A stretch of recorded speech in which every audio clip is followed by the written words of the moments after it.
obligated to quote Peter Daszak when people ask me this question, because if you're going to listen to the admission of the crime, it's best to get it straight from the criminal. And in late 2014, published in February of 2015, for all the fact checkers who want to fact check the statement, Peter Daszak at the National Academy of Sciences made the following statement, and I am reading it directly from his paper.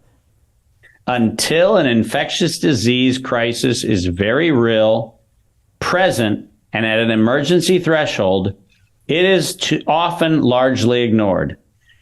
To sustain the funding base beyond the crisis, we need to increase the public's understanding for the need for medical countermeasures such as a pan-coronavirus vaccine. A key driver is the media, and the economics will follow the hype. We need to use that hype to our advantage to get to the real issues. Investors will respond if they see profit at the end of the process. By the way, that is evidence in any Crown court in the world. That is premeditated murder. That is premeditated international terrorism.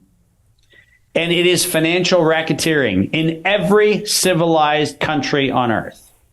And to date, there is not a single prosecutor who has used the admission of the crime to prosecute the crime. Nowhere. Not in Australia, not in Canada, not in the UK, nowhere in the EU. No one has used the admission of the criminal as the basis for criminal prosecution. Which part of investors will respond if they see profit at the end of the process sounds to you like Johns Hopkins bullshit cover story of public health? And the answer is, it never was about public health. It was always about the money.